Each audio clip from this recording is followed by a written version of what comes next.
ঠিক আছে,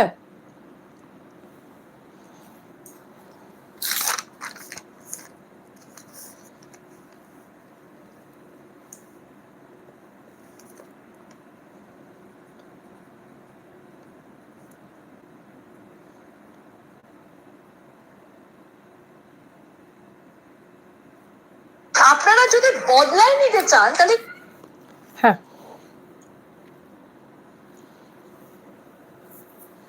ক্যামেরাটা একটুখানি তুই মানে একটুখানি এরকম হবে না,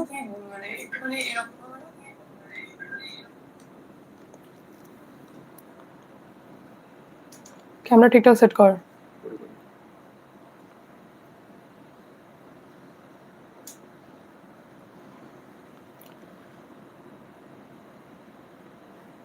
সবাই বিজেপির লোকাল এরিয়া হোয়াটসঅ্যাপে বলুন সক্রিয় থাকতে, কাল সকাল অবধি গ্রাউন্ড যেন না ছাড়ে, ইভিএম পাহারা দিতে হবে, প্রত্যেক এরিয়াতে টিম করে ইভিএম এর জন্য 100 থেকে 150 কর্মী লাগবে। মানে আমি অবাক এই কমেন্টটি পড়ে। মানে এখানে তৃণমূল কংগ্রেস আর বিজেপির মধ্যে হাড্ডাহাড্ডি লড়াই কি বলবো, আমি তো বলবো মানুষ সক্রিয় হয়ে গেছে। দেখুন অবস্থা, মানুষ বলছেন ইভিএম প্রোটেকশন দিতে, মানে এর থেকে বড় আর কি হতে পারে। মানে মানুষ কতটা অ্যাক্টিভ, মনে হচ্ছে তারই যুদ্ধ চলছে, সে অ্যাক্টিভলি লড়ছে এবং তার মানে এটাকেই বলা হয় মনে হয় গণতন্ত্র, মানে মানুষের অ্যাক্টিভ। এই তো কমেন্টের মাধ্যমেই বলছেন। দিদি ভালো আছেন, জয় শ্রীরাম, জয় শ্রীরাম, হর হর মহাদেব। দিদি হর হর মহাদেব, সাউন্ড ঠিক আছে? চলুন তাহলে, সাউন্ডও ঠিক আছে আর কমেন্টও যেটা আমি পড়লাম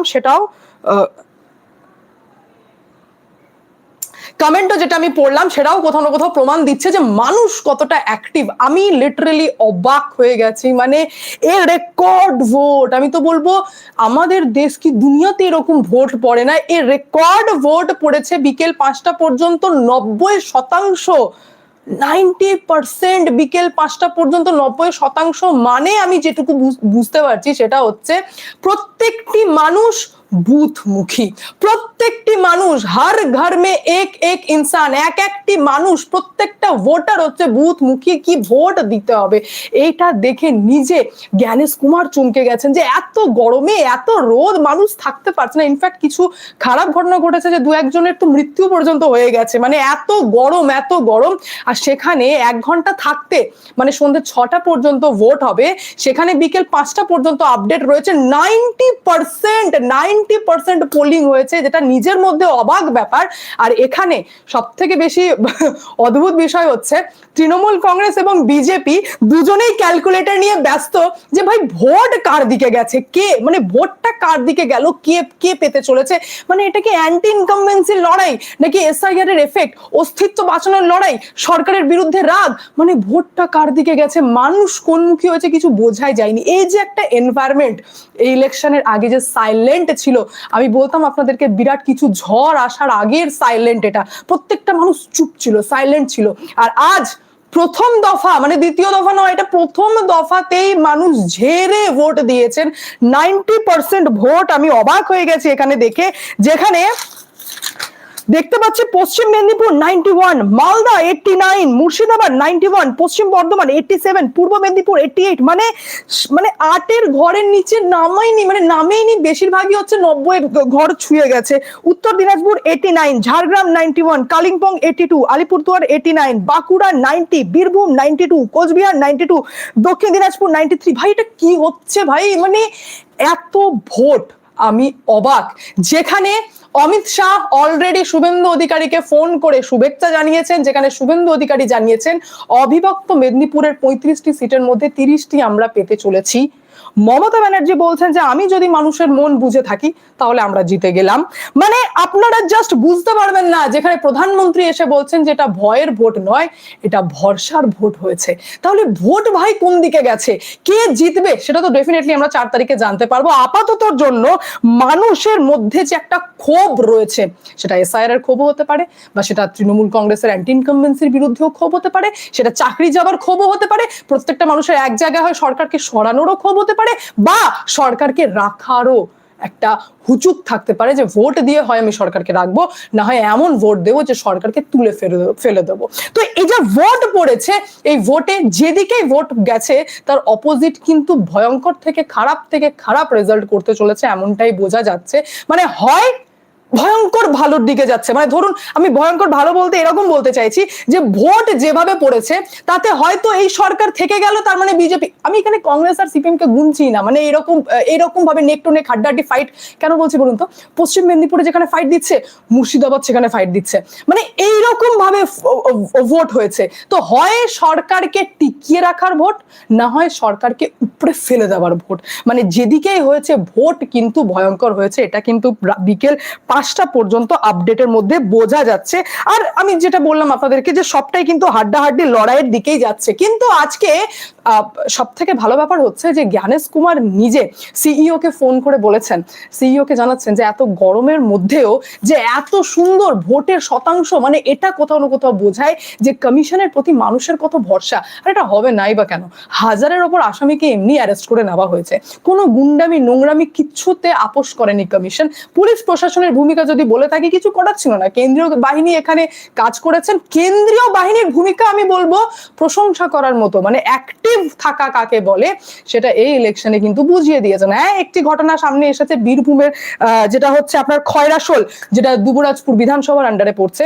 সেখানকার অশান্তিতে আমরা দেখতে পেলাম, কি দেখলাম, এটা দরকার ছিল।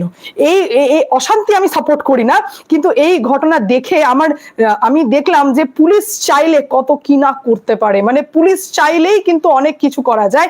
তার মধ্যে এই দেখুন বহুদিন পর দেখলাম, মানে এটা আমার এত শান্তি লাগলো দেখে, আমি আপনাদেরকে কি বলবো, মানে পুলিশের হাতে সার্ভিস রিভলভার বের করেছেন অশান্তি ঠেকাতে। তার মানে পুলিশ চাইলেও অ্যাকশন নিতে পারে, পুলিশ চাইলেও তাদের এতটা ক্ষমতা রয়েছে যে এই যে আমি যেমন প্রাক্তন আইপিএস রাজেশ কুমারের আমি যখন বাইটে নিই, তখন উনি বলেছিলেন যে এরা হচ্ছে, এই গুন্ডারা হচ্ছে না সব ফুসকা বেলুন, মানে এদেরকে তৈরি করা হয়, বেলুনের মতো ফোলানো হয়। যদি আমরা চাই, যদি পুলিশ প্রশাসন চায়, তাহলে এদেরকে ফুস করে দেবে, এরা আর কিছু নেই, এরা জাস্ট জিরো। আর আজকে সেই রূপ আমি দেখলাম বহুদিন পর, এই সরকার থাকতে আমি দেখিনি যে রূপ আজকে আমি এই এমসিসি লাগু এবং ইলেকশন টাইমে দেখলাম, যে পুলিশ রিভলভার বের করেছে এবং দেখাচ্ছে যে ভাই অশান্তি থামাও, না হলে দেখে নেবো। কেন্দ্রীয় বাহিনীর ভূমিকা প্রথমে যেহেতু শুরু করেছি আমি উত্তপ্ত বীরভূমের খয়রাশোলকে দিয়ে, সেটাকে নিয়ে জানিয়ে দিই। এখানে আসলে প্রবলেমটা হয়েছে খয়রাশোলের 65 নম্বর বুথে। এটা শুধুমাত্র এখানে বলবো না, আমি মুর্শিদাবাদের বড়ুয়া বিধানসভা থেকেও এটা একই রকম খবর পাচ্ছিলাম। আমার তো মনে হয় এটাও দেখুন কোন রকম হয়তো প্ল্যানিং হবে, যে একটা হাল্লা করে দেওয়া হলো যে ভোটে দিচ্ছি তৃণমূল কংগ্রেসকে, কিন্তু ভোট পড়ছে বিজেপিতে, যার জন্য ইঞ্জিনিয়ারকে নামানো হয়েছিল, পর্যবেক্ষককে নামিয়ে ইভিএম মেশিন চেক করা হচ্ছিল, মানে এরকম পরিস্থিতি তৈরি হয়। তো সেম ভাবে এই বীরভূমের খয়রাশোলের ক্ষেত্রে বলা হয় যে আমরা ভোট দিচ্ছি তৃণমূল কংগ্রেসকে, কিন্তু ভোট পড়ছে নাকি বিজেপিতে। এই নিয়ে এত বড় আস্পর্ধা, ইট পাটকেল আবার ছোড়া হয়, পুলিশের গাড়ি ভাঙচুর করা হয়, কেন্দ্রীয় বাহিনীর মধ্যে 2-3 জনকে আহত করে দেওয়া হয়, মানে ইট মারা হয়। এরা কোথায় থেকে যে ইন্টেনশন আসে, ইট মারা হয়, ইট মেরে কেন্দ্রীয় বাহিনীর গালফাল থেকে রক্ত বের করে দেয়, মানে এটাই একমাত্র বড় ঘটনা প্রথম দফায় আমার চোখে পড়লো, যেটা কি মারাত্মক হয়েছে, যেখানে কেন্দ্রীয় বাহিনী তো অ্যাকশন নিয়েছেনি, কেন্দ্রীয় বাহিনী তো তৃণমূল কংগ্রেস প্রার্থী বলুন বা কর্মী বলুন কাউকেই ছাড়েননি, মানে কাউকে রেয়াত করেননি। মানে আমি শুধু এটা বলবো না তৃণমূল কংগ্রেসের কেন, মানে প্রত্যেককে বলা ছিল উচরিঙ্গি পোনাটা তৃণমূল কংগ্রেসের দিক থেকে বেশি করা হয়, আপনারা এটা জানেন। আর আমরা 2021, 2023-24 তো ছেড়ে দিন, তার আগের ইলেকশনেও দেখেছি আমরা যে উৎপাতগিরিটা তৃণমূল কংগ্রেসের দিক থেকে করা হয়, তো সেই উৎপাতকে সাপোর্ট করা হয়নি এবং দেন অ্যান্ড দেয়ার অ্যাকশন নেওয়া হয়েছে, যেখানে শান্ত ঠান্ডা করে দেওয়া হয়েছে। সিইও মনোজ কুমারকে ফোন করে তো জানিয়েছেন জ্ঞানেশ কুমার যে খুব খুশি, গরমের মধ্যে এত দারুণ শতাংশে ভোট হয়েছে, মানে এটা তো রেকর্ড ভোট হয়েছে। তার পাশাপাশি জানিয়েছেন যে কেন্দ্রীয় বাহিনীকে শুধু 100 মিটারের মধ্যে অ্যাক্টিভ থাকতে হবে তা নয়, বাইরেরটা কন্ট্রোল করুক, বাইরেও কন্ট্রোল করতে হবে, মানে কোনো রকম বাঁদরামি, কোনো রকম কিচ্ছু মেনে নেওয়া যাবে না। এবং আমি আপনাদেরকে জানিয়ে দিই, সব থেকে বড় ব্যাপার হচ্ছে যে বুথ, মোট টোটাল বুথ হচ্ছে 44,376, তার মধ্যে 15,000 বুথকে আইডেন্টিফাই করা হয়েছিল স্পর্শকাতর বলে, সেখানে ড্রোন দিয়ে নজরদারি করা হয়েছে, ড্রোন দিয়ে। এবং সেখানে সিইও মনোজ কুমারকে জানতে চেয়েছেন জ্ঞানেশ কুমার ফোন করে যে সমস্ত জায়গায় বিক্ষিপ্ত ঘটনা ঘটছে সেটাকে নিয়ে কি অ্যাকশন নেওয়া হলো। আর সেকেন্ড হচ্ছে কেন্দ্রীয় বাহিনীকে 100 মিটারই শুধু পাহারা দিতে হবে তা নয়, তারা যেন 100 মিটারের বাইরে গিয়েও পরিস্থিতি যদি খারাপ হয় তাহলে তাদেরকে অ্যাকশন নিতে হবে। শুধু নির্দেশ দিতে দেরি, আর কেন্দ্রীয় বাহিনী সেই রকম ভাবে অ্যাক্টিভ হয়ে পশ্চিম মেদিনীপুরের সবংয়ে তৃণমূল কংগ্রেসের কর্মীকে বেধড়ক মারধর। ভাই এমনি এমনি কেন্দ্রীয় বাহিনী মারেন না, এটুকু ভরসা আছে আমার যে নিশ্চয়ই কিছু উচ্ছৃঙ্গীপনা করা হয়, যার জন্যই কেন্দ্রীয় বাহিনীকে অ্যাকশন নিতে হয়। কোচবিহারের দক্ষিণ তৃণমূল কংগ্রেসের প্রার্থী অভিজিৎ দে ভৌমিককেও মেরেছে সেন্ট্রাল ফোর্স। প্রার্থী বলছেন আমি জানি না আমাকে কেন মারলো, ভাই আমি জানি না। আর আমি আপনাদেরকে বলছি প্ল্যানিং সেট ছিল, যে যা ইলেকশন চলছে লাস্টের দিকে গিয়ে যদি বোঝা যায় যে তৃণমূল কংগ্রেসের দিকে ভোট পড়ছে না, তো এমন একটা অশান্তি তৈরি করে দাও। আর এটা হয়ে থাকে। এই যে রেকর্ড ভোট আপনারা কেন দেখছেন, এই যে ভয়ঙ্কর ভোটটা কেন পড়ছে, কারণ এতদিন পর্যন্ত আপনারা দেখেছেন বেশ কিছু গ্রাম থেকে ভোটারকে আসতেই দেওয়া হয় না, তাদেরকে ভয় দেখিয়ে দেওয়া হয়। তারা ভোট দিতে গেলে তার আগে 4টে বোম, যে বুথে ধরুন তৃণমূলের দিকে ভোট পড়বে না সেখানে 4টে বোম এমনি পড়ে যায়, মানে বাকি যারা সাধারণ লোক তারা ভোট দিতে যাবে না। তো এই পরিস্থিতি তৈরি করা হয়। সেখানে কমিশন নিজের অ্যাকশনে বুঝিয়েছেন যে ভয় নয়, তোমরা ভরসার ওপর ভোট দিতে এসো, যাকে ইচ্ছে দাও, নিরাপত্তার গ্যারান্টি কমিশন নিচ্ছে। আর কমিশন সাকসেসফুল হয়েছে। এটাতে বেশ কিছু নিউজ চ্যানেলের টিআরপিতে তো বিরাট ইম্প্যাক্ট পড়বে, কারণ কমিশন সাকসেসফুল হয়েছে। সেরকম ভয়ঙ্কর কোনো ঘটনা কিন্তু ঘটেনি, যতটা বলা হয় সেরকম ভয়ঙ্কর কোনো ঘটনা ঘটেনি। চমকে দেওয়ার মতো কিছু তথ্য আমি আপনাদেরকে দিই। 2011 সালে পরিবর্তনের যে ঝড়ের ভোট পড়েছিল সেটা ছিল 84.4%। 2011 সালের কথা বলছি আমি। 2011 সালে 84.4% ভোট পড়েছিল, আর এই 2026-এর প্রথম দফাতে 90% ভোট পড়েছে। ইমেজটা আরো ক্লিয়ার হবে যখন দ্বিতীয় দফার ভোটটা হয়ে যাবে, তখন যে ক্যালকুলেশনটা নিয়ে বসবো সেটাতে আরো বেশি ইমেজ ক্লিয়ার হয়ে যাবে। কিন্তু আপাতত ভোট কিন্তু এমন পড়েছে যেটা দেখে জ্ঞানেশ কুমার পর্যন্ত বলেছেন যে এ তো ভাই মানে এত গরমে মানুষ যে নিজে থেকে এসে ভোট দিচ্ছে, এটাই নিজের মধ্যে একটা বিরাট ব্যাপার। আচ্ছা, আরেকটি ঘটনা ঘটেছে, যে ঘটনার কথা আমি আপনাদের সামনে তুলে ধরবো, সেটা হচ্ছে পশ্চিম মেদিনীপুরের পিংলা বিধানসভার 9 নম্বর বুথে। ভাই এখানে তো অদ্ভুত ঘটনাই ঘটে গেল, আমি তো ভাবতে পারিনি যে এইরকমও হয়। পশ্চিম মেদিনীপুরের পিংলা বিধানসভায় যেখানে ফোন করে সিইও খবর দিচ্ছেন ডিইও কে, মানে ভাবুন যে জেলা নির্বাচনী আধিকারিক জানেন না, ওনাকে সিইও ফোন করে বলছেন যে 9 নম্বর বুথ থেকে এই প্রিজাইডিং অফিসার সহ যারা ভোট কর্মী রয়েছেন তারা প্রত্যেকে একসাথে বেরিয়ে গেছেন। কি করতে? মধ্যাহ্ন ভোজন করতে, মানে খাবার খেতে, দুপুরের খাবার খেতে বেরিয়ে গেছেন। আর বেরিয়েছেন সবকটা একসাথে বেরিয়ে চলে গেছেন। এবং এই খবরটি যখনই ডিইও কে জানানো হয়েছে, সঙ্গে সঙ্গে তদন্ত স্টার্ট করা হয়। আর এমনটাও জানা যাচ্ছে যে বুথ থেকে যখন নিরাপত্তা কর্মী ফোন করছেন, প্রিজাইডিং অফিসারদেরকে ফোন করছেন যে আপনারা কোথায়, তখন বলছেন যে দাঁড়াও ভাই, আমরা একটু বাইরে আছি, আসছি একটু পরে। ভাই বুথ ছেড়ে দিয়ে নর্মালি এরকম ভাবে কে বেরিয়ে যায়? মানে যেখানে এমনিতেই আমাদের পশ্চিমবঙ্গের ইলেকশনটাকে নিয়ে এত কথা, ফলস ভোটিং হয়ে থাকে, ভুতুরে ভোট, এত আমরা যেখানে অ্যাক্টিভ, আর সব থেকে বড় কথা হচ্ছে সাধারণ মানুষ যেখানে এত অ্যাক্টিভ, সেখানে এত কেয়ারলেস বিহেভিয়ারের তো কোনো মানে হয় না। একজন যাবে আর একজন আসবে, এখানে তো উৎসব লাগেনি যে সবকটা মিলে বেরিয়ে আমরা বাইরে খেতে লাগলাম, কারণ এটা ভোটিং চলছে। ডেফিনেটলি আমাদের রাজ্যে আমি ভোটকে উৎসব বলে মনে করি না, আমাদের এখানে ভোট কোনোদিন উৎসবের মতো হয় না। তো সেখানে প্রত্যেকটি ভোট কর্মী একসাথে বেরিয়ে গেছেন। খবরটি পেতেই সঙ্গে সঙ্গে প্রত্যেকটি ভোট কর্মী যারা রয়েছেন তাদেরকে সাসপেন্ড করা হয়েছে, ইমিডিয়েটলি সাসপেন্ড করা হয়েছে। আর রিজার্ভের পোলিং পার্টি থেকে আপাতত ভোটকে ক্যারি অন করার নির্দেশ দিয়েছিলেন বিশেষ পর্যবেক্ষক সুব্রত গুপ্তা। এবং এই ঘটনা হচ্ছে ভয়ঙ্কর, আমার চোখে পড়ার মতো সব থেকে অদ্ভুত ঘটনা এটা ছিল যে মানে এটা কিছু আমার মনে হয় এটা কিন্তু শেখানো ছিল যে দেখুন আমি এটা মনে করি যে 90% যে ভোটটা পড়েছে এটা কখনোই আপনার মানে 90% ভোট ছাপ্পাওয়ালা কেস হতে পারে না। মানে এতগুলো ভোট কোনোদিন এই ছাপ্পাওয়ালা হতে পারে না। এটা ছাপ্পাটা কখনো জানেন তো, মানে আমি এটা মনে করি যখন ধরুন 10 থেকে 15 মিনিট হয়তো এরকম থাকে যে এই টাইমটা বুথ খালি করে দিতে হবে, এই টাইমটা একটু ফাঁকা দিতে হবে, এই যে ইভিএম চেঞ্জ হয়ে যায়, এই সমস্ত বকবাস কথায় আমি বিশ্বাস করি না, আমার ভরসা হয় না যে ইভিএম হতে পারে না। ধরুন সবটাই তো তৃণমূল কংগ্রেসের কর্মী উপস্থিত তা তো নয়, বিজেপির থাক না থাক, সিপিএম এর থাকবে, সিপিএম এর থাক না থাক, কংগ্রেসের থাকবে, কোনো না কোনো কর্মী থাকবে, কোনো না কোনো সাধারণ মানুষ থাকবে। প্রত্যেকটা পুলিশ বিক্রি হয় না, প্রত্যেকটা কেন্দ্রীয় বাহিনীকেও কেনা সম্ভব নয়। তো ইভিএম চেঞ্জ হয়ে গেল ভাই, এটা বিরাট ঘটনা না, এরকম হয় না। যেটা হয় সেটা হচ্ছে একটা টাইম সেট করে দেওয়া হয় যে এই টাইম টু এই টাইম ফাঁকা করে দিতে হবে, সেখানে যতটা সম্ভব ছাপ্পা হবে, এইরকম ভাবে প্ল্যানিং করা হয়। তো এই যে পশ্চিম মেদিনীপুরের পিংলাতে যেটা ঘটলো 9 নম্বর বুথে, এখানে কিন্তু প্রত্যেকটা ভোট কর্মীর একসাথে বেরিয়ে যাওয়া কোথাও না কোথাও এটা বোঝাচ্ছে যে হয়তো মেবি ওখানে কিছু একটা করার প্ল্যানিং ছিল যেটা সাকসেস হয়নি, কারণ এইবার ভোট হয়েছে একদম অন্যরকম। আর এটাই তো চাই, এটাই তো এক্সপেকটেশন যে ভোট অন্যরকম হবে। আচ্ছা, আমি আর একটা ঘটনার ভিডিও আপনাদের সামনে তুলে ধরবো, যে ভিডিওতে কানে নিতে হবে কথা, প্রত্যেকটা লাইন আপনারা শুনবেন আর কেন্দ্রীয় বাহিনীর অ্যাকশন সম্পর্কে তখনই বুঝে যাবেন। জাস্ট প্রত্যেকটা লাইন আপনারা ভালো করে শুনুন, দেখুন। তারা আসছিল, দিয়ে মানে কয়েকজন ছেলে ওখানে ছিল, মানে 5-7জন হবে ওখানে বসেছিল, তাদেরকে ছুটিয়ে এদিকে নিয়ে গেছিল। দিয়ে তারা ওইদিকে যাওয়ার পরে আমাদেরকে হুমকি দিচ্ছে, বলছে দিদি যদি ওরা আবার এখানে আসে, যদি আপনাদের এখানে আসে, আপনাদের এই ঘর আমরা আগুন জ্বালিয়ে দেবো, আমাদের পারমিশন দিচ্ছি। মানে ওই জঙ্গি পুলিশরা বলছে আমাদের পারমিশন আছে, আমরা মানে আপনাদের বাড়ি আগুন জ্বালিয়ে দেবো। এবং জঙ্গি পুলিশ, আমি আবার রিপিটেডলি চালাচ্ছি, ভালো করে শুনুন আর মেন্টালিটিটা বুঝুন যেখানে কি বলতে চাইলো। আর একবার শুনুন। আপনাদের এখানে আসে, আপনাদের এই ঘর আমরা আগুন জ্বালিয়ে দেবো, আমাদের পারমিশন দিচ্ছি। মানে ওই জঙ্গি পুলিশরা বলছে আমাদের পারমিশন আছে, আমরা মানে আপনাদের বাড়ি আগুন জ্বালিয়ে দেবো। এবং এই বাইক তো ভেঙেছি, মানে ভাঙার পরেও এই হুমকিটা দিতে যে বাইক তো ভেঙেইছি, আবার এই বাইককেও জ্বালিয়ে দিতে পারি, আপনাদেরকে বাড়ি থেকে টেনে আমরা মানে অ্যারেস্ট করতে পারি। বাড়ির ভেতর ঢুকে গেল, কেন্দ্রীয় বাড়ির ভেতর ঢুকে গেল হুমকিয়ে দিয়ে, আবার ফায়ার করার হুমকি দিচ্ছে, বলছে এই যে গুলি দেখছেন, এই গুলি দিয়ে আপনাদেরকে আমরা ফায়ার করতে পারি। আপনারা কোন দলের গায়ে চার্জ করে, আমরা তৃণমূল। আপনারা বললেন না যে আপনারা আপনাদের ভোটাধিকার প্রয়োগ করবেন, কেন এই পরিস্থিতি হচ্ছে? তার জন্যই তো আমরা বলার পরে তারা লাঠিচার্জ করলে, আমরা বলছি এভাবে কি কি আপনারা বাড়ির ভেতর ঢুকে পড়ছেন, যে এভাবে তো আপনাদের বাড়ির ভেতরে লাঠিচার্জ করেছে। এখন বলার পরে বলছে লাঠিচার্জ করতেও পারি, আমাদের সব রকম মানে পাওয়ার আছে। বলছিলেন মহিলারা নাকি জখম হয়েছে। মহিলা যখন বলতে আমার মেয়ে প্রেগনেন্ট, আমার মেয়েকে এখানে তো ভাঙচুর করলো মোটরসাইকেল গুলো, ছুটে আমার মেয়ের কাছেও চলে গেছে।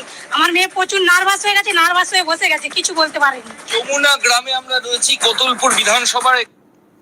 কোতলপুর বিধানসভার যমুনা গ্রাম, যেখানে একজন মহিলা কথা বললেন, উনি প্রেগনেন্ট, ওনার কাছে কেন্দ্রীয় বাহিনী যেতেই নাকি উনি জাস্ট বসে পড়েছিলেন। মানে কি পরিস্থিতি, ওরে বাপরে। এই ভিডিওটি যখন আমি শুনছিলাম তখন আমার কানে হিট করলো শব্দটা, সেটা হচ্ছে জঙ্গি পুলিশ। জঙ্গি পুলিশ মানে এখান থেকে আপনারা তাদের মেন্টালিটি বুঝতে পারবেন, তারা কি মনে করে বুঝতে পারবেন, তাদের মধ্যে কি আলোচনা হয় বুঝতে পারবেন। এটা স্লিপ অফ টাং ছিল না, এটা বলা ছিল। মানে স্লিপ অফ টাঙ্গে বাই চান্সে বেরিয়ে গেল ভুল করে, না, এটা বললো। মানে এটাকেই মনে করে থাকেন যে জঙ্গি পুলিশ। কেন্দ্রীয় বাহিনীকে জঙ্গি পুলিশ, কেন্দ্রীয় বাহিনী শত্রু, কেন্দ্রীয় বাহিনীকে এন্টারটেইন করা যাবে না, কেন্দ্রীয় বাহিনী আমাদের এগেনস্টে, কেন্দ্রীয় বাহিনী চলে এলো মানে আমাদেরকে মেরে দেবে। এটা তৈরি করা হয়েছে কেন্দ্রীয় বাহিনী সম্পর্কে ইমেজ, এটা হাতে গড়ে তৈরি করা হয়েছে, যার রেজাল্টে আপনারা দেখছেন। এটা পুরুষ বলছেন না, বলছেন বাড়ির মহিলারা। আর কি বলছেন যে জঙ্গি পুলিশ এসে হুমকি দিচ্ছে। ভাই, পুলিশ কোনোদিন জঙ্গি হয়? কেন্দ্রীয় বাহিনী কোনোদিন জঙ্গি হয়? এটা হতে পারে। কি হয়েছিল যে একটি বাড়িতে বসে, আমি বললাম না চপের পার্টি চলে, বেগনির পার্টি চলে, ঘুগনির পার্টি চলে, তো সেরকমই একটি বাড়িতে বসে 7-8 জন একসাথে বসে আলোচনা হোক, প্ল্যানিং হোক, খাওয়া দাওয়া হোক, কিছু একটা চলছিল। কেন্দ্রীয় বাহিনীর কাছে খবর গেছে, নিশ্চয়ই কিছু চলছিল, কিছু তো প্ল্যানিং ছিল, কিছু তো বাঁদরামি করার ছিল। কারণ এখন তো বলবোই, কারণ অশান্তি যখন এইভাবে কন্ট্রোল করা গেছে, তার মানে কেন্দ্রীয় বাহিনীর প্রত্যেকটা অ্যাকশনকে আমি সাপোর্ট করি, কমিশনের প্রত্যেকটা সিদ্ধান্তকে আমি সাপোর্ট করি, কারণ দারুণভাবে ভোট নেওয়া হয়েছে। তো সেখানে গিয়ে কেন্দ্রীয় বাহিনী দেখলেন জমায়েত ছিল 7-8 জনের, বাড়িয়ে চেয়ার ফেয়ার ভেঙে সব কটাকে তাড়িয়েছেন এবং তাড়িয়ে বাড়ির মহিলাদেরকে বলে গেলেন যে এই বাড়িতে যদি এরকম বৈঠকখানা তৈরি হয় বা এরকম যদি আড্ডা তৈরি হয়, তাহলে যা অ্যাকশন নেওয়ার আমরা নেব। এটা বলতে হবে, এটা করতে হবে, না হলে আপনারা পিসফুল ভোট এরকম ভাবে দেখতে পেতেন না। এই যে 90% ভোটের পার্সেন্টেজ বাড়ছে, এটা রিজনই হচ্ছে এইটা।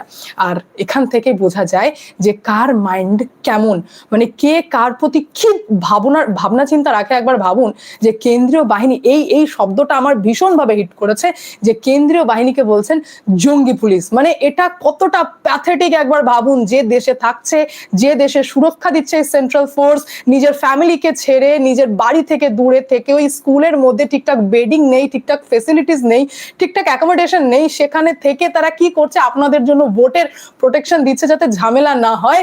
আর তাকে ভোটাররা বলছে কি জঙ্গি পুলিশ। এটা ব্যর্থতা, এটা লজ্জা।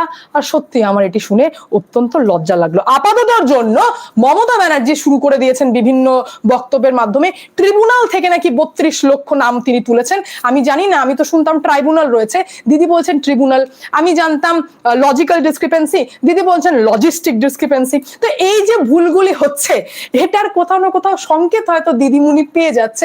এ ঠিক তেমন হয়ে গেল এখন যেমন বিহারের মুখ্যমন্ত্রী বলছেন না না হাফিডেফিট ওই রকমই ব্যাপার চলছে, বা প্রকাণ্ডা যেমন ব্যাপারগুলি চলছে, তো সেই রকমই আমাদের রাজ্যের মুখ্যমন্ত্রী এখন শুরু করেছেন যে ট্রিব্যুনাল থেকে নাম তুলে দিয়েছেন, তাই প্রচুর হেল্প হয়ে গেছে, সেই কারণেই নাকি ভোট দিদির দিকেই যাচ্ছে। তো সেটা তো রেজাল্ট বলবে, মানুষের ভোট বলবে যে ভোট কোন দিকে যায়।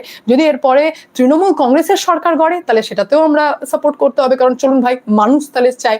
যদি সরকার পরিবর্তন হয় তাহলে সেটাতেও আমাদের সমর্থন থাকবে যে মানুষ তাহলে সেটাতেই চায়, কারণ আমাদের নিড হচ্ছে পিসফুল ভোট যেন হয়, কোনো অশান্তি না হয়, মানুষ যেন শান্তিভাবে ভোট দিতে পারে, আর সেই দিকেই কিন্তু পুরো বিষয়টা হয়েছে, তাই তো? এদিকে প্রধানমন্ত্রী তো দাবি করতে লেগেছেন যে 50 বছরের অভিজ্ঞতায় প্রধানমন্ত্রী নাকি দেখেননি, আর ইনফ্যাক্ট সত্যি পশ্চিমবঙ্গে এতটা পিসফুল ইলেকশন এই প্রথমবার আমরা দেখছি, আর যেটা দেখে ভালো লাগছে যে চলুন ভোট অ্যাটলিস্ট ভালোভাবে হয়েছে। লাস্ট টাইমেও কিন্তু নির্বাচন কমিশন কতটা অ্যাক্টিভ ছিলেন যে 3 জেলার নাম উল্লেখ করে বলেছিলেন যে প্ল্যানিং আছে, অশান্তি হতে পারে বিকেল 4টের পর, তো প্রত্যেককে সতর্ক থাকতে হবে। মানে সকাল থেকে ভোট নর্মালি হয়ে গেল, মানে এইবার ভাই তোমরা হাতা খুন্তি গুটিয়ে নিয়ে সাইলেন্টলি বসে পড়ো এমনটা নয়।